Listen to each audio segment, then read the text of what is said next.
నమస్కారం. TGP news TV వార్తలకు స్వాగతం. ముందుగా వార్తల్లోని ముఖ్యాంశాలు. ఆశా వర్కర్ల వేతనాలపై కాంగ్రెస్ ను నిలదీసిన హరీష్ రావు. మేనిఫెస్టో హామీలను ఎప్పుడు అమలు చేస్తారని ప్రశ్న. కేసీఆర్ కి నిలిపివేతపై ప్రభుత్వాన్ని విమర్శించిన హరీష్. ఆశా వర్కర్ల సమస్యలపై తక్షణ చర్యలు తీసుకోవాలని డిమాండ్.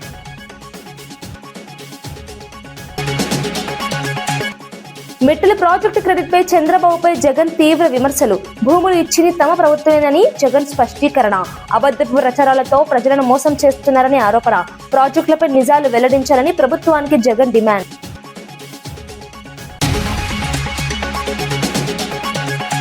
ఎల్పీజీ నుంచి పీఎన్జీకి మార్పుకు కొత్త విధానం ప్రకటించిన నాదెండ్ల మనోహర్. గ్యాస్ సరఫరాలో పారదర్శకతకు ఓటీపీ విధానం అమలు నిర్ణయం.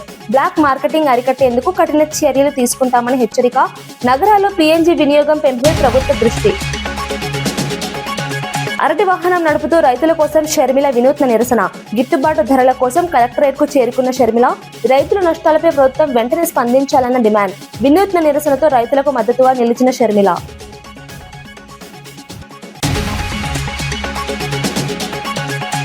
హైదరాబాద్ నగరంలో ఇంధన కొరత లేదని సిపి సజ్జనార్ స్పష్టం చేశారు. నగరంలో సుమారు 60 రోజులకు సరిపడా పెట్రోల్, డీజిల్ నిల్వలు ఉన్నాయని తెలిపారు. ఇటీవల వస్తున్న పుకార్ల కారణంగా ప్రజలు ఆందోళన చెందుతున్నారని గుర్తించారు. అవసరానికి మించిన ఇంధనం నిల్వ చేసుకోవద్దని ప్రజలకు సూచించారు. వదంతులను నమ్మి బంకుల వద్దకు పెద్ద ఎత్తున చేరుకోవడం వల్ల అనవసర రద్దీ ఏర్పడుతోందని చెప్పారు. నిబంధనలు ఉల్లంఘించి ఇంధనాన్ని అక్రమంగా నిల్వ చేసే వారిపై కఠిన చర్యలు తీసుకుంటామని హెచ్చరించారు. సరఫరా వ్యవస్థ పూర్తిగా నియంత్రణలో ఉందని, ఎలాంటి కొరత లేదని మరోసారి స్పష్టం చేశారు. ప్రజలు ప్రశాంతంగా ఉండాలని, అధికారిక సమాచారం మాత్రమే నమ్మాలని సూచించారు.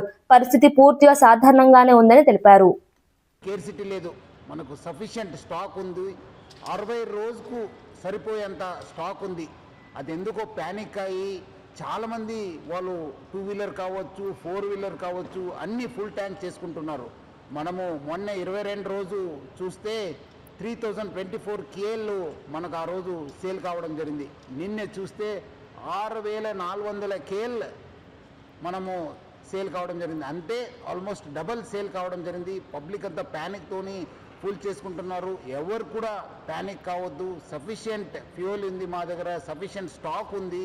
ప్యానిక్తో వచ్చి అన్ని దగ్గర లైన్ కడుతున్నారు. చాలా వాల్ టైం కూడా వేస్ట్ చేస్తున్నారు. ఒక ప్యానిక్ సిచ్యువేషన్ క్రియేట్ చేయడం జరుగుతుంది. సో మనం కూడా అన్ని చోట్ల కూడా బందోబస్తు చేయడం జరిగింది. రెవెన్యూ సైడ్ నుంచి కూడా వాళ్ళ ఆఫీసర్స్ని పెట్రోల్ బంక్స్ దగ్గర పెట్టడం జరిగింది.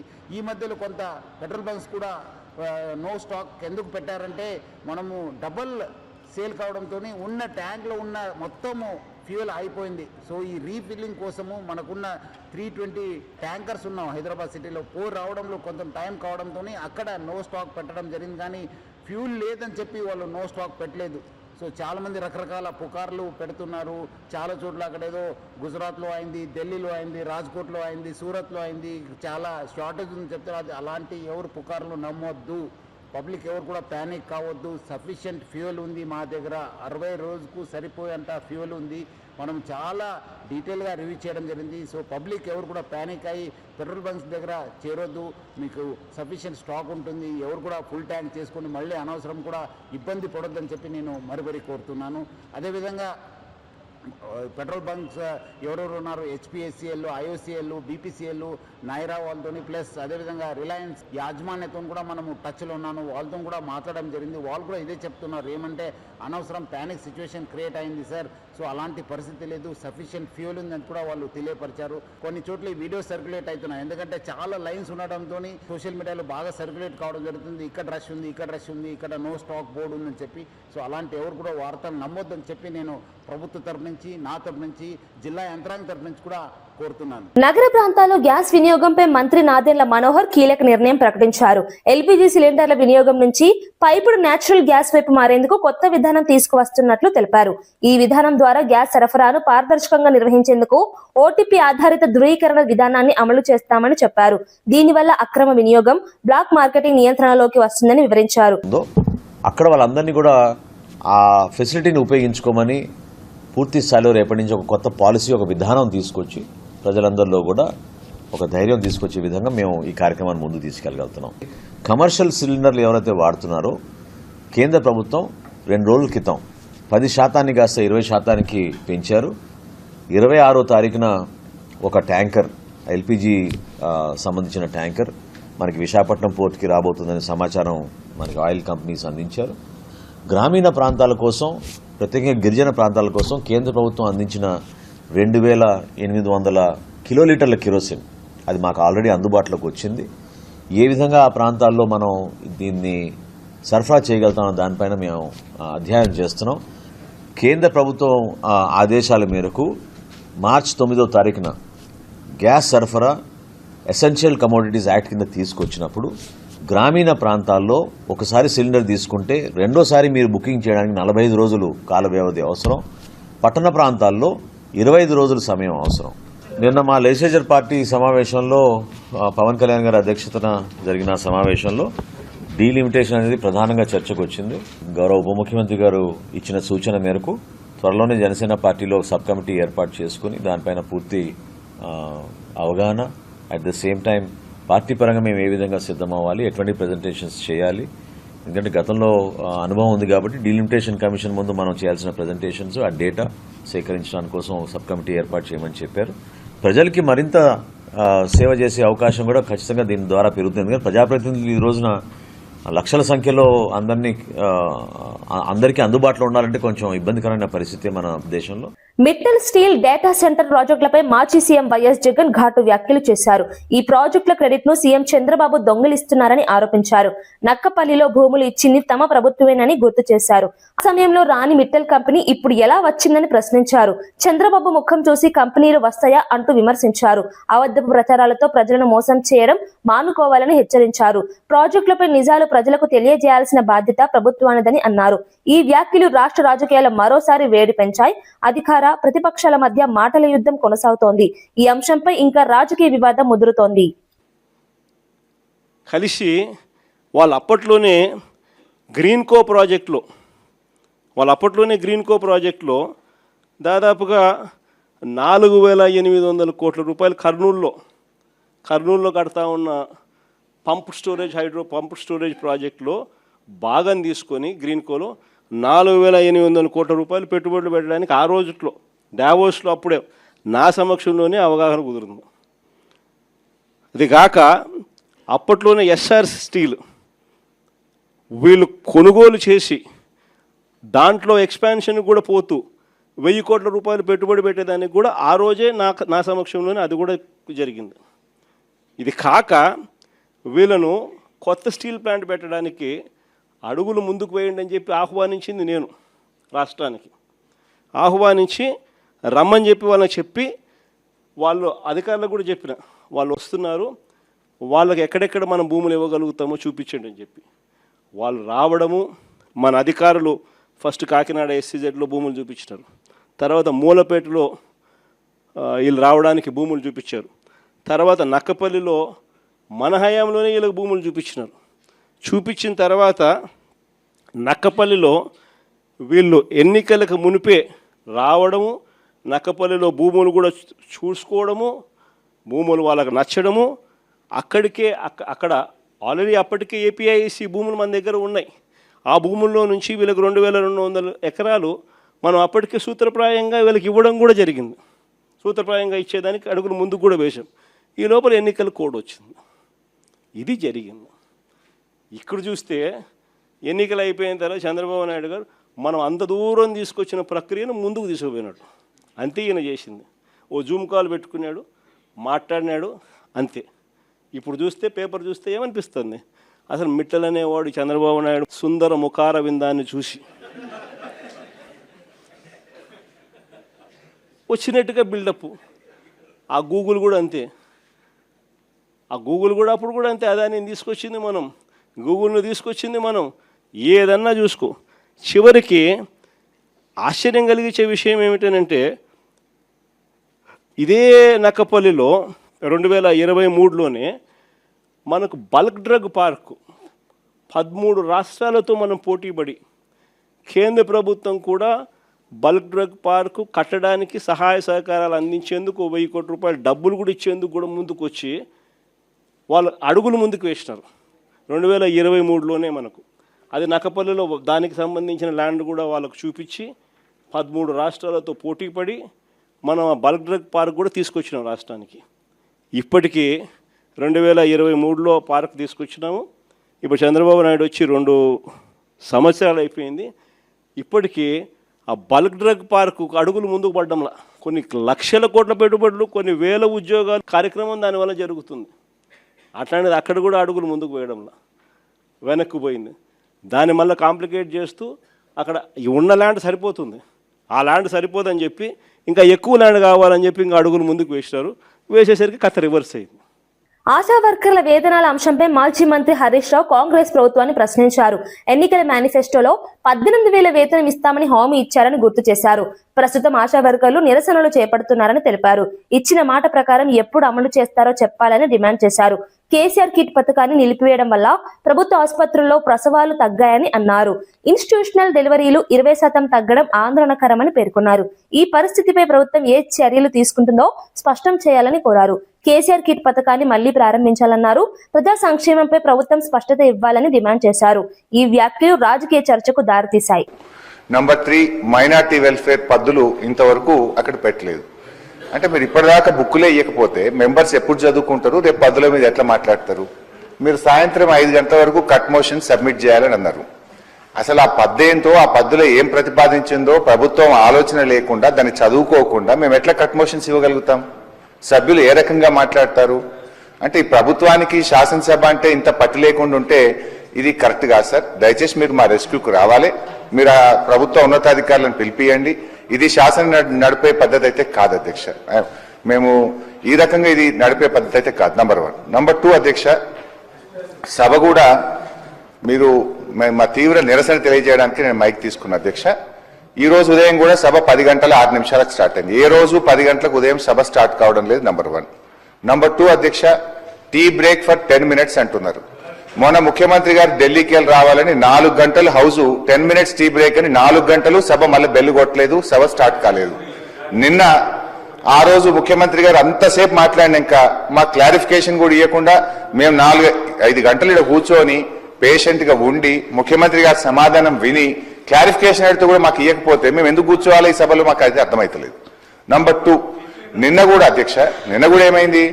10 minutes టీ బ్రేక్ అన్నారు. 12 గంటలకు కొడితే నేను 3:30 వరకు నేను మాట్లాడాల్సిన స్పీకర్ను 3:30 గంటలు ఎప్పుడు బెల్లు కొడతారో అని ఇక్కడ కూర్చుంటే 3:30 గంటలు 10 minutes టీ బ్రేక్ అని ఇట్లా ఆపి సభ నడిపే పద్ధతి ఇది కరెక్ట్ కాదు.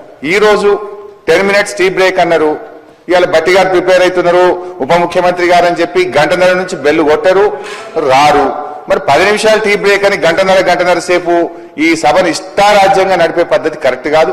ఇట్లా మీరు సమయపాలన పాటించకపోవడం కానీ, ఇప్పటి వరకు పద్దులకు సంబంధించినటువంటి పుస్తకాలు రాకపోవడం కానీ, అదేవిధంగా మాకు బుక్స్ కూడా ఇవ్వకపోవడం, క్లారిఫికేషన్స్ ఇవ్వకపోవడం వల్ల ఈ రోజు బట్టి గారి రిప్లైని బీఆర్ఎస్ పార్టీ తీవ్ర నిరసన తెలియజేస్తూ ఈ సభ నడుపుతున్న తీరుకు మాకు మా క్లారిఫికేషన్స్ కి అవకాశం మన ముఖ్యమంత్రి గారు గవర్నర్ ప్రసంగం సందర్భంగా ఇవ్వనందుకు, సమయానికి బుక్స్ ఇవ్వనందుకు మా నిరసన తెలియజేస్తూ ఈ రోజు మేము బట్టి గారి రిప్లైని వాకౌట్ చేస్తున్నాం. కాంగ్రెస్ పార్టీకి రాజీనామా చేసిన జీవన్ రెడ్డి కీలక వ్యాఖ్యలు చేశారు. మధ్యాష్ కి చిన్నారెడ్డి వంటి సీనియర్ నేతలను పక్కన పెట్టి వేం నరేందర్ రెడ్డికి రాజ్యసభ సీటు ఇవ్వడం సరైన నిర్ణయం కాదని అన్నారు. పార్టీలో సీనియర్లకు గౌరవం ఇవ్వాల్సిన అవసరం ఉందని స్పష్టం చేశారు. ముఖ్యమంత్రి రేవంత్ రెడ్డి సీనియర్ నాయకులను పట్టించుకోవాలని సూచించారు. గత 2 సంవత్సరాలుగా పార్టీలో ఎన్నో ఇబ్బందులు ఎదుర్కొన్నానని తెలిపారు. తనకు తగిన గుర్తింపు ఇవ్వలేదని అసంతృప్తి వ్యక్తం చేశారు. పార్టీ వ్యవహారాల్లో పారదర్శకత ఉండాలని కోరారు. ఈ వ్యాఖ్యలతో కాంగ్రెస్ పార్టీలో అంతర్గత విభేదాలు బయటపడ్డాయి. ఈ పరిణామం రాష్ట్ర రాజకీయాల్లో చర్చకు దారితీస్తోంది. భవిష్యత్తులో పార్టీపై దీని ప్రభావం ఎలా ఉంటుందన్నది ఆసక్తికరంగా మారింది. నాకు ఎదురు పర్లో పోయేదేంది అంటూ నేను మనం పోయేదేందని చెప్పర్రా. పోరాడదామా వద్దా చెప్పండి, పోరాడదామా వద్దా? మరి ఇక్కడ అడగదొక్కబడదామా? ఎంతకాలం ఈ అవమానాలు, ఎంతకాలం ఈ అవమానాలు, ఎంతకాలం ఈ మానసిక క్షోభ? అంటే కాంగ్రెస్ పార్టీ నుంచి ఎవడు ఎదగద్దు, కాంగ్రెస్ పార్టీ నుంచి ఎవడు ఎదగద్దు. నీ చెప్పు చేతుల్లో ఉండేటోడు, నీ దయా దాక్షిణ్యాలకు లొంగేటోడు, నీ అడుగులకు అడుగులు ఎత్తటోడు, వాడు మాత్రమే కాంగ్రెస్ పార్టీలు కొనసాగాలి.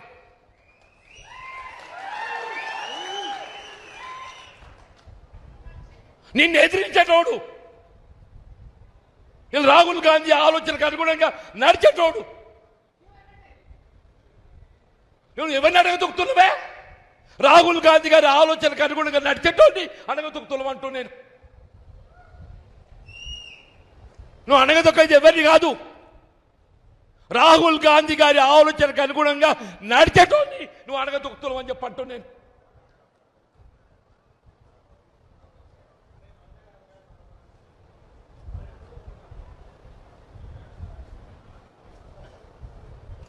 నేను 2.5 సంవత్సరాలు నేను పదవి అడగలేదే, నేను ప్రభుత్వ సలహాదారు అడగలేదు, నిన్ను కార్పొరేట్ చైర్మన్ అడగలే. పిసిసి అధ్యక్షురాలు వైఎస్ షర్మిల కడప జిల్లాలో వినూత్న నిరసన చేపట్టారు.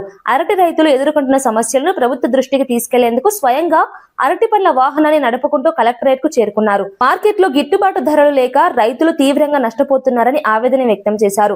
రైతులకు తక్షణమే పరిహారం చెల్లించాలని డిమాండ్ చేశారు. ధరల పతనం వల్ల రైతుల ఆర్థిక పరిస్థితి దెబ్బతిందని చెప్పారు. ప్రభుత్వం వెంటనే స్పందించి సమస్యకు పరిష్కారం చూపాలని కోరారు. అనంతరం కలెక్టర్ కు వినతి పత్రం సమర్పించారు. ఈ నిరసనకు రైతుల నుంచి మద్దతు లభించింది. షర్మిల చర్య రాజకీయంగా కూడా ప్రాధాన్యం సంతరించుకుంది.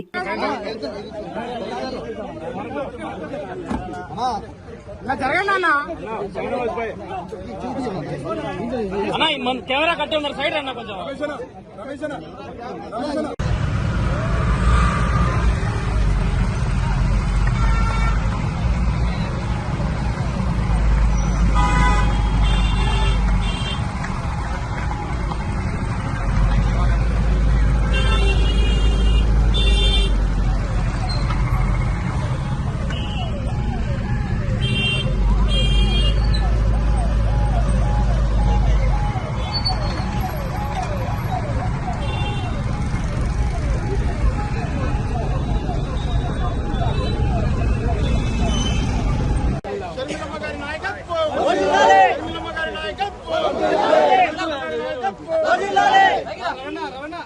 ఆదుకోవాలి అరటి రైతులను వెంటనే, ఆదుకోవాలి అరటి రైతులను వెంటనే, మద్దతు ధరని పెంచాలి అరటి రైతులకు,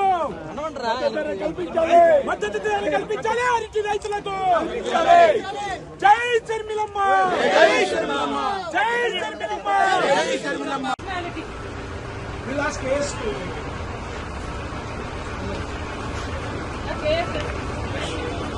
అన్నా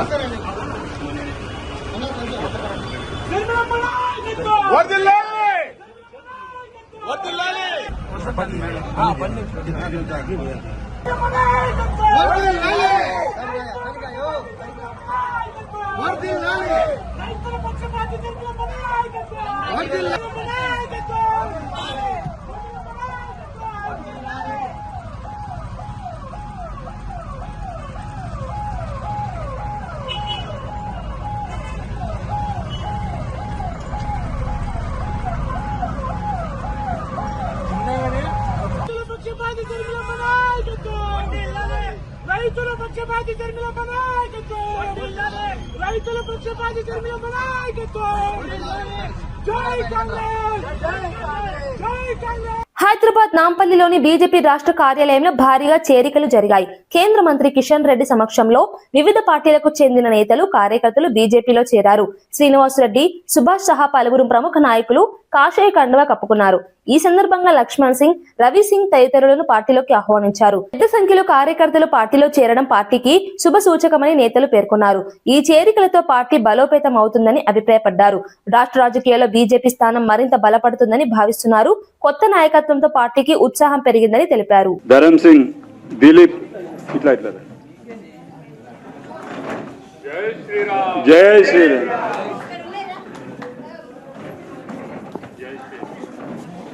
వెల్కమ్. శివరాజ్, దేవి, జయ, నాగేష్, శ్రీలత, కోమల్ సింగ్, రాజు వర్మ, రాజేష్, తుల్జారాం, గణేష్, పెద్ద మనిషి వచ్చిండే కదా. అవు చిచ్చా అయ్యే ऊपर है वाला बाबा है. कमल सिंह, महादेव सिंह, महेंद्र सिंह, पांडु, सूरज सिंह, అక్కడ చొప్పు స్వాగత్.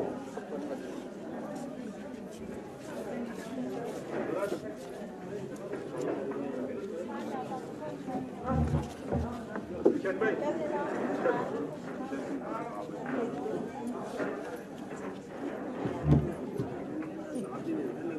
ఇక్కడ 4 సంవత్సరాల నుంచి పని ఉన్నది.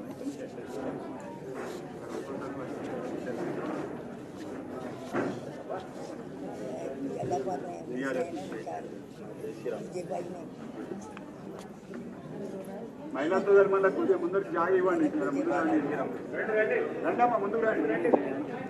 దేవి జయ వాళ్ళందరి గిట ముందుకు రండి అమ్మా. సోదరి మండలందరి గిట ముందుకు వచ్చి కూర్చోండి.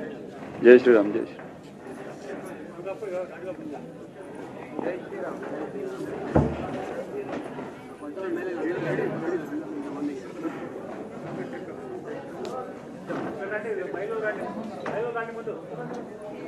సోదరి మండలం కొద్దిగా జాగా ఇవ్వండి. ఫస్ట్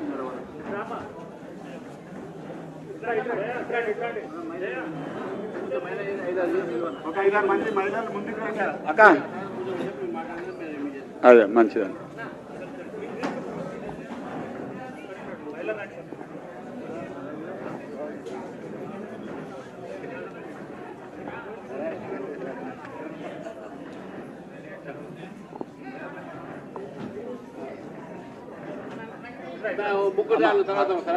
అక్క రకండి.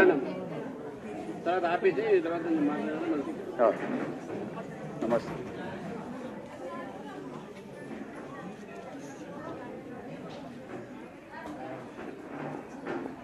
చాలా చాలా సంతోషం.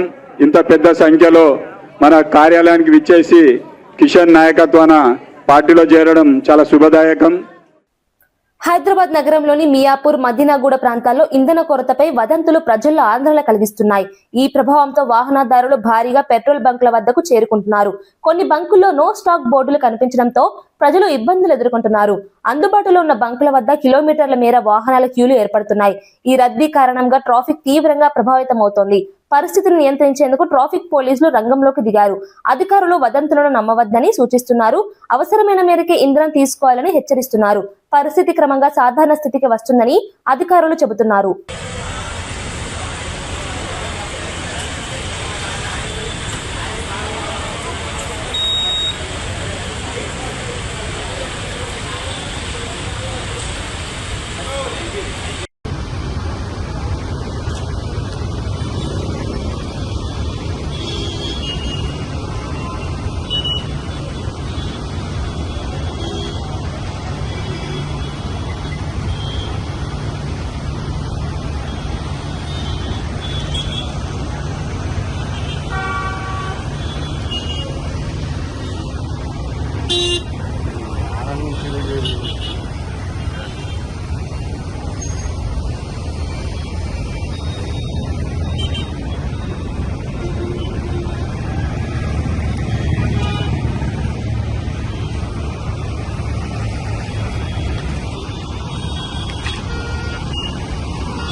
సింగరేణి కార్మికులకు ఇచ్చిన హామీలను అమలు చేయడంలో కాంగ్రెస్ ప్రభుత్వం విఫలమైందని కార్మిక సంఘం నేత మిర్యాల రాజిరెడ్డి విమర్శించారు. మెడికల్ బోర్డుల నిర్వహణలో జాప్యం జరుగుతోందని తెలిపారు. ఉద్యోగ నియామకాలలో ఆలస్యం కారణంగా కార్మికులు ఇబ్బందులు పడుతున్నారని అన్నారు. తప్పుడు లెక్కలతో సంస్థను నష్టాల్లోకి నెడుతున్నారని ఆరోపించారు. పెండింగ్ లో ఉన్న 317 మందికి వెంటనే నియామక పత్రాలు ఇవ్వాలని డిమాండ్ చేశారు. సమస్యలు పరిష్కరించకపోతే ప్రజాభవన్ ముట్టడిస్తామని హెచ్చరించారు. కార్మికుల హక్కుల కోసం పోరాటం కొనసాగుతుందని స్పష్టం చేశారు. చర్చలో భాగంగా మధుసూనాచారి గారు ఇచ్చినటువంటి ప్రశ్నకు సమాధానం ఇస్తూ భట్టి గారు సింగరేణిలో 5 సంవత్సరాల కాలంలో 2018 నుంచి 23 వరకు 13,119 మంది ఇన్వాలిడేట్ అయ్యి ఉద్యోగాలు ఎక్కువగా ఇచ్చినారు అని చెప్తూ, మేము 2 సంవత్సరాల కాలంలో 14 మెడికల్ బోర్డులు నిర్వహించి 1990 మందికి ఉద్యోగాలు ఇచ్చినామని చెప్పిండు. మీరు చెప్పిన దాంట్లోనే ఈరోజు ఆ 5 సంవత్సరాల్లో 115 మెడికల్ బోర్డులలో 13,000 మంది అంటే 114 మందికి ఒక్కొక్క బోర్డుకు ఇచ్చినటువంటి ఉద్యోగాలు. కానీ మీరు పెట్టినటువంటి 14 మెడికల్ బోర్డులలో ఒక్కొక్క బోర్డుకు 142 మంది ఇన్వాలిడేట్ అయినరు అనేటువంటిది. కాబట్టి ఎవరి కాలంలో ఏ బోర్డులో ఎంతమందిని ఇచ్చిండ్రు అనేటువంటిది అర్థం చేసుకోవాలి అనేటువంటిది కాంగ్రెస్ ప్రభుత్వానికి తెలియజేస్తా ఉన్నాం. ఈరోజు స్కాములకు స్కీమ్లకు నిలయమైనటువంటి కాంగ్రెస్ ప్రభుత్వం వాళ్ళ యొక్క తప్పిదాల్ని కప్పిపుచ్చుకోవడానికి లేదా అధికారులకు అనుకూలంగా ఉంటూ నిర్ణయాలు తీసుకున్న అనేక స్కాములు జరుగుతూ ఉంటే ఓబీ కాంట్రాక్టర్లకు అనుకూలంగా 9 బ్లాక్ రద్దు చేసినటువంటిది అయితేంది, ఇందారంలో ఉన్నటువంటి స్కామ్ అయితేంది, ఎస్ఆర్పి ఓసీలో స్కామ్ అయితేంది, అలాగే సమంత సిహెచ్పి అయితేంది, సత్తుపల్లిలో జరిగినటువంటి ఓబీ కాంట్రాక్టర్లు అయితే ఇవన్నీ స్కామ్లతో పాటుగా ఎస్టీపీపీలో నిర్మాణంలో 800 మెగావాట్స్ నిర్మాణంలో దాదాపుగా 1500 కోట్ల రూపాయల ఎక్సెస్ అయితేంది, ఎఫ్జిడి నిర్మాణంలో 200 కోట్ల రూపాయల అధికమైతేంది. ఇలాంటి నిర్ణయాల వల్లనే ఈరోజు కంపెనీ నష్టపోతుంది, ఆర్థికంగా దివాలా తీసే పరిస్థితి ఉన్నది. దీనికి తోడుగా ఈ 2 సంవత్సరాల కాలంలో లేని ప్రొడక్షన్ని, రాని ప్రొడక్షన్ని, తీయని ప్రొడక్షన్ని కాగితాల మీద చూపించి దానికి లాభాలు వచ్చేటట్టుగా చేసి ఆ లాభాల నుంచి ఇన్కమ్ ట్యాక్స్ కంపెనీ కట్టేటట్టుగా ఈరోజు రాష్ట్ర ప్రభుత్వానికి ఇచ్చేటువంటి సెస్సులు అయితేంది, వాటా అయితేంది, అలాంటిది ఇన్కమ్ ట్యాక్స్ తో పాటుగా డిఎంఎఫ్టి ఫండ్ కట్టడం అయితేంది, సిఎస్ఆర్ నిధులు ఇవ్వడం అయితేంది, ఇలాంటి వాటి వలన లేని ప్రొడక్షన్ కూడా డబ్బులు చెల్లించడం వల్ల ఈరోజు సంస్థ నష్టపోతున్నది. అధికారుల ప్రణాళిక లోపం వల్ల ఈరోజు ఏఎల్పి అయితేంది, శాంతికన్ లాంటి వాళ్ళు నష్టాలు చూపుతున్నటువంటి దాన్ని ఆర్ఎండ్గా దాన్ని చూపించి కేంద్ర ప్రభుత్వ వాటాను కూడా మనం తీసుకోరేటట్టు చేసినట్లయితే ఈ సంస్థ మనుగడ అనేది కొనసాగుతుంది. అందుకే కాంగ్రెస్ ప్రభుత్వం కార్మికులకు ఇచ్చినటువంటి హామీలను నెరవేరుస్తూ ముఖ్యంగా మెడికల్ బోర్డులను వెంటనే నిర్వహించి వాళ్లకు ఉద్యోగావకాశాలు కల్పించడంతో పాటుగా 10వ నెల నుంచి పెండింగ్ లో ఉన్నటువంటి ఈ యొక్క ఉద్యోగ నియామక పత్రాలను కూడా దాదాపుగా 317 మంది ఉన్నారు, వాళ్లకు వెంటనే ఇవ్వాలనేటువంటిది తెలంగాణ బొగ్గని కార్మిక సంఘం డిమాండ్ చేస్తూ వీటిని హామీలను నెరవేర్చకపోయినట్లయితే, మెడికల్ బోర్డు నిర్వహించకపోయినట్లయితే ప్రజాభవన్ ముట్టడటువంటిది టీబీజీ కేసు ఆధ్వర్యంలో బీఆర్ఎస్ పార్టీ సహకారంతో ఈ యొక్క ఉద్యమ కార్యాచరణ ప్రకటిస్తామని తెలియజేస్తా ఉన్నాం. వార్తలు ముగించే ముందు ముఖ్యాంశాలు మరోసారి. ఆశా వర్కర్ల వేతనాలపై కాంగ్రెస్ ను నిలదీసిన హరీష్ రావు. మేనిఫెస్టో హామీలను ఎప్పుడు అమలు చేస్తారని ప్రశ్న. కేసీఆర్ కి పిలుపువేతపై ప్రభుత్వాన్ని విమర్శించిన హరీష్. ఆశా వర్కర్ల సమస్యలపై తక్షణ చర్యలు తీసుకోవాలని డిమాండ్.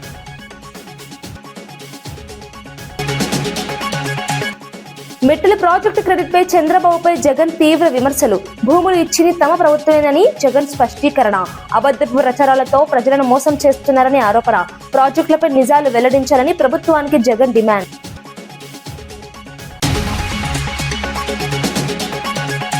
ఎల్పీజీ నుంచి పీఎన్జీకి మార్పుకు కొత్త విధానం ప్రకటించిన నాదెండ్ల మనోహర్. గ్యాస్ సరఫరాలో పారదర్శకతకు ఓటీపీ విధానం అమలు నిర్ణయం. బ్లాక్ మార్కెటింగ్ అరికట్టేందుకు కఠిన చర్యలు తీసుకుంటామని హెచ్చరిక.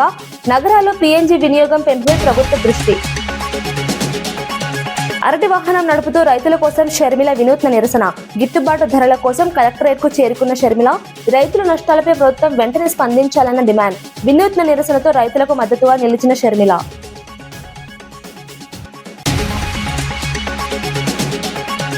ఇవి ఈనాటి వార్తా విశేషాలు. మరో బులెటిన్లో మళ్ళీ కలుద్దాం. నమస్కారం.